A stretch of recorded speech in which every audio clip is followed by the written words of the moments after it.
Madame, Monsieur, bonjour et bienvenue. Au sommaire de cette édition du 12h30, nous parlerons Journée mondiale. Ce 14 avril, la journée des secrétaires a été célébrée au sein de la RTI. Nos reporters ont fait une immersion pleine d'émotions dans le quotidien de ces piliers de l'organisation. Loin de la Côte d'Ivoire, au Soudan, 2 ans après son déclenchement, la guerre continue de semer le chaos. L'ONU la qualifie désormais de plus grande crise humanitaire au monde.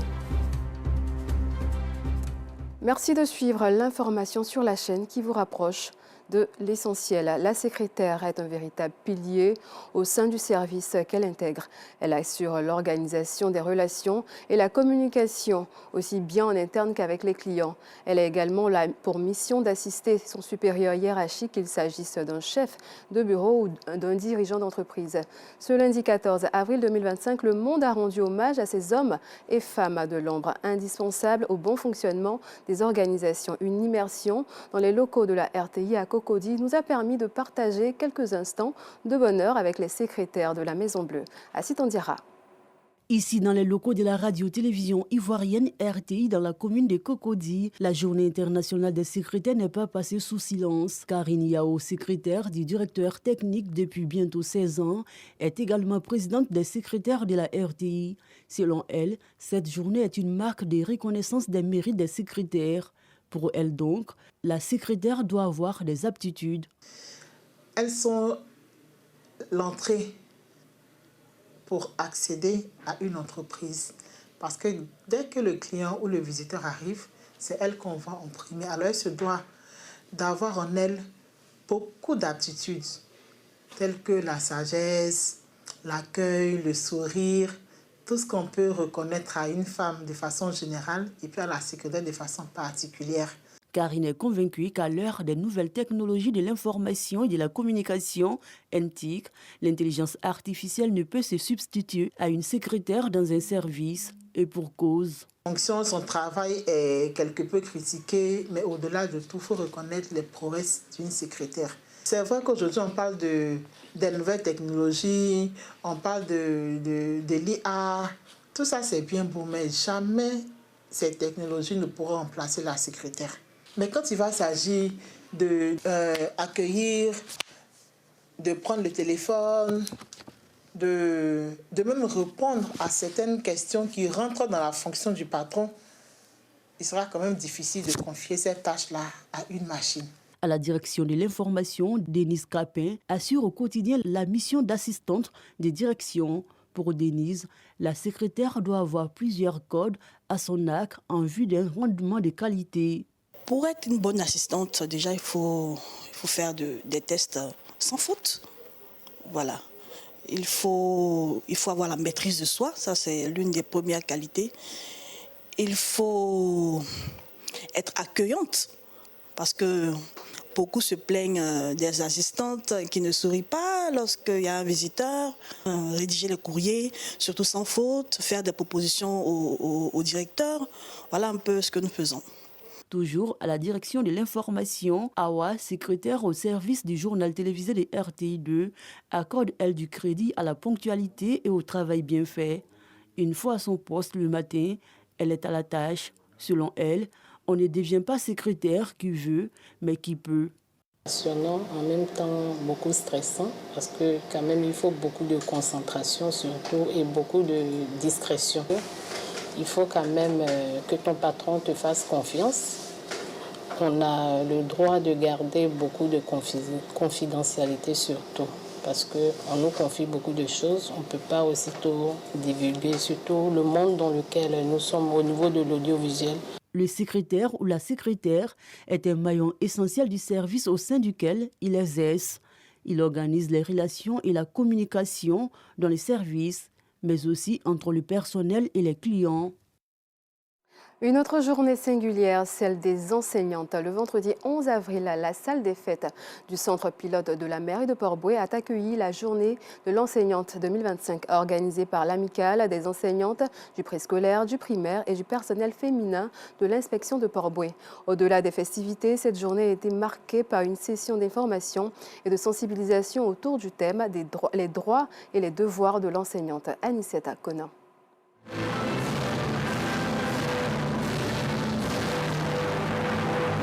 C'est par le salut aux couleurs que l'amicale des enseignantes du préscolaire, du primaire et du personnel féminin de l'inspection de Port-Bouët AEPI a lancé les festivités de sa journée. Une cérémonie placée sous le thème « Les droits et les devoirs de l'enseignante dans le milieu socio-professionnel ». C'est un honneur pour nous d'être là et leur donner les informations concernant leurs droits et leurs devoirs. Elles renforcent leurs capacités en les apprenant et elles comptent s'outiller pour se mettre en avant, pour produire demain des modèles et des meilleurs de notre société. La présidente de l'AEPI justifie le choix du thème. On a choisi ce thème parce que l'année dernière, c'était l'enseignante et l'entrepreneuriat. Pour montrer un peu à l'enseignante qu'elle a des valeurs d'entreprendre. Et cette année, nous travaillons chaque fois. Il arrive souvent qu'il y ait des grincements dedans entre l'administration et l'enseignante. Donc aujourd'hui, il faut qu'on connaisse nos droits. Il faut qu'on sache nos droits, il faut qu'on sache nos devoirs pour qu'il y ait une meilleure collaboration entre l'administration et l'enseignant. La marraine de l'AEPI réaffirme son engagement à l'endroit de l'association. Pour moi, l'AEPI, c'est une famille. Nous sommes ensemble depuis 2016-2017. Et nous venons de très loin. Et ces enseignants sont pour nous la clé de notre commune. Parce que ces enseignants ont toujours accompagné le député maire dans tout ce qu'il fait. Ces enseignants ne peuvent pas nous solliciter et nous allons rester indifférents. L'AEPI, c'est un seul corps et on restera ensemble pour toujours. L'inspectrice de la circonscription de Port-Bouët a quant à elle salué l'initiative. Ça fait toujours du bien que les femmes se mettent ensemble pour fêter. Parce que nous passons 9 mois en classe. Il faut un jour pour que ces femmes puissent venir pour s'amuser, pour être ensemble, pour qu'elles puissent évacuer cette fatigue. L'événement a enregistré la participation des enseignantes du public et du privé. Ne dit-on pas qu'être célébré est une joie, mais se célébrer soi-même est une force? Cette assertion est donc vérifiée. Parlons santé. À Akmesekro, village situé dans la commune de Yamsokro, les populations ont été sensibilisées aux bonnes pratiques sanitaires. Une initiative du réseau des experts en santé communautaire qui vise à encourager l'adoption de comportements hygiéniques afin de prévenir certaines maladies courantes telles que le paludisme et la diarrhée. Reportage à Soro Corona. Le ministre de la Santé, de l'Hygiène publique et de la couverture maladie universelle s'engage sur la voie d'une gestion optimale et transparente de l'argent public. Son mode opératoire est contenu dans un manuel de contrôle et de gestion dont la validation regroupe autour du ministre Pierre Dimba les principaux acteurs des finances du dit ministère. Il est guidé par 3 leviers: planification, suivi et évaluation. Cette activité du contrôle de gestion est la résultante de l'application des textes réglementaires de la réforme budgétaire en vigueur, dans la vision du gouvernement, qui est d'accroître la performance de ces services au bénéfice des citoyens. Mesdames et messieurs, accès équitable aux soins, développement des infrastructures sanitaires avec en prime les dernières technologies. Pierre Dimba veut aller loin. Il est important pour nous, sur instruction du chef de l'État, son Excellence Alassane Ouattara, de travailler avec nos collaborateurs à l'optimisation des ressources financières mobilisées pour le secteur de la santé. Il faut que chaque franc qui est mis à la disposition ait un impact sur la vie des Ivoiriens à travers des soins de santé qui soient accessibles à tous. Donc nous avons mis en place un cadre qui permet donc de bien planifier les ressources et leur allocation et d'assurer une gestion efficace et transparente pour qu'à la fin de la journée, notre secteur se renforce et soit efficace. Ce manuel de contrôle et de gestion est encouragé par l'Union économique et monétaire ouest-africaine, UEMOA, qui l'inscrit dans ses normes comme étant un levier stratégique pour maîtriser les coûts et maximiser les résultats des politiques publiques. Une page culture à présent. La superstar du reggae Tikenja Fakoly a tenu son concert géant ce samedi 12 avril au Palais de la Culture de Treichville dans une ambiance musicale inédite. Le public venu en grand nombre a répondu présent à ce rendez-vous exceptionnel de l'icône de la musique reggae, nous dit Assitan Diarra.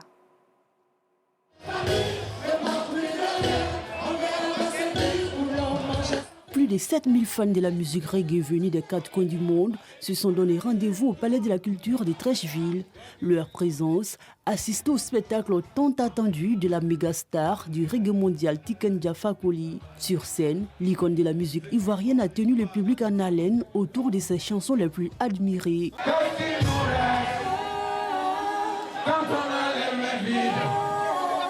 On se prépare au voyage et on se jette dans nos vides.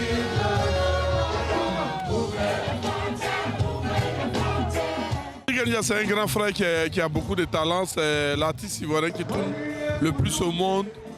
Donc le faire revenir au pays pour un concert comme ça, vous voyez comment les gens s'amusent. Ils sont heureux, tout le monde est content de le voir, de l'écouter. C'est cette envie-là que nous aussi on avait en tant que artistes et promoteurs. Impossible pour les fans et pour les amoureux de la musique reggae de contenir leur joie face aux sonorités envoûtantes de leur star. On est tous contents d'être là au concert de Tiken Jah. C'est le reggae qui marche. Père la Côte d'Ivoire et on est ensemble.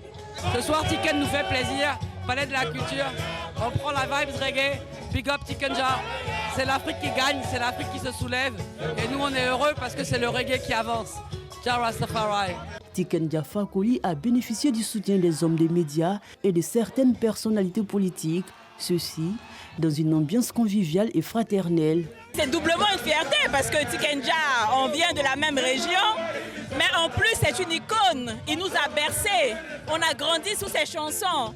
Tiken, c'est une fierté de notre culture et il lance beaucoup de messages d'unité, ce dont notre pays a besoin en ce moment. Nous sommes venus pour le prouver en acte. Me voyez là, assis avec le ministre de la Jeunesse. Voilà, on n'est pas de même bord politique, mais ici on parle Côte d'Ivoire, on parle Afrique. Tiken Jah, c'est une histoire avec la Côte d'Ivoire, c'est une icône de la musique ivoirienne qui a traversé le temps, toutes les générations. D'ailleurs, je suis là avec Blé Goudé Charles. Il y a quelques années, on chantait tous les chansons de Tiken Jah. Vous regardez aujourd'hui les jeunes générations. Et donc, je suis là pour célébrer l'artiste. Ce concert a été bien plus qu'un simple rendez-vous musical. C'était un moment de fraternité et de communion parfaite entre les fans et leur artiste Tiken Jah Fakoly. Ce concert a été bien plus qu'un simple rendez-vous musical. C'était un moment de fraternité et de communion parfaite entre les fans et leur artiste Tiken Jah Fakoly. Tous ont chanté à l'unisson. À la une de l'actualité sportive maintenant, une journée d'initiation au golf dédiée aux enfants, mais aussi du football avec les demi-finales de la Coupe d'Afrique des Nations U17.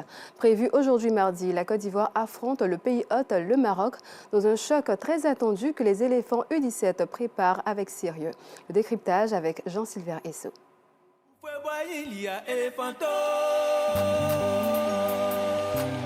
C'est à 19h, heure marocaine, que les éléphantos sont arrivés à l'académie du Raja de Casablanca pour leur dernière séance d'entraînement avant le match de la demi-finale contre le Maroc. Blessé au genou et absent depuis le match contre l'Angola, Cheikh Malo est présent à l'entraînement de ce lundi. Après le léger footing de 10 minutes pour réveiller les muscles, les gamins de Bassiriki Diabaté participent à la mise en place du match. Battre le Maroc est un défi que les joueurs et les encadreurs sont prêts à relever. Bon, le groupe va bien, on se sent très bien. Nous sommes vraiment concentrés pour le prochain match contre le Maroc. Ils se jouent la demi-finale. Nous sommes vraiment concentrés et déterminés pour pouvoir remporter ce match. À part l'un de nos coéquipiers qui a pris un carton rouge, mais le mental est là, on est fort, on travaille dur pour pouvoir remporter ce match. C'est les garçons qui sont ambitieux. Ils ont envie de prolonger l'aventure par la plus belle des manières, en allant jusqu'au bout. Je pense que le pays hôte fait partie des équipes à éliminer pour qu'on puisse retourner avec le trophée au pays. Voilà, donc ils sont motivés, ils ont envie. Pendant ces matchs de poule, nous avons reçu des messages de leurs aînés, Franck Caissier, qui sont passés par là. Et ces enfants ont envie de vivre la même expérience. Ils ont envie aussi de créer leur histoire. Et cela passe par remporter ce trophée. Et ils en sont conscients, ils savent ce qu'il faut faire. Maroc-Côte d'Ivoire, un duel qui se jouera au stade de Mohamedia ce mardi à 20h GMT. Réservé aux jeunes dont l'âge varie entre 4 et 18 ans, la compétition dénommée Junior Golf a rassemblé samedi 12 avril sur le petit parcours du Golf Club de la Riviera 100 jeunes amateurs qui ont pris plaisir à faire montre de leur talent. Le jeune prodige Onégué Sissé, dans la catégorie 9 trous, s'installe sur la première marche du podium, suivi de Paul Fleury et Kona Moïse. J'ai bien aimé la compétition, mais c'est que le premier m'a battu de 1 point, ce qui est dommage. C'était le meilleur parcours que j'ai fait en 9 trous. Dans la catégorie 18 trous filles, Kangouté Samira termine première devant Alui Audrey et Sanogo Prissia. Organisée par l'Association des professionnels de golf en Côte d'Ivoire, cette compétition a permis à 100 autres jeunes venus de Korogo, de Yamoussoukro, de bénéficier d'une séance d'initiation à la pratique du golf. Terminons cette édition avec le point de la situation au Soudan. Le conflit a déjà fait des milliers de morts et plus de 13 millions de déplacés. La moitié de la population a aujourd'hui besoin d'aide humanitaire. Des réfugiés dans l'est du Tchad témoignent de la violence des combats, de la faim et de la peur qui les ont poussés à fuir. L'ONU qualifie cette guerre de plus grande crise humanitaire actuelle. Pourtant, la guerre au Soudan, qui a commencé le 15 avril 2023 comme une lutte de pouvoir entre deux généraux, est progressivement oubliée. Voilà, c'est la fin de cette édition. Merci de l'avoir suivi. Excellent après-midi à tous et à toutes.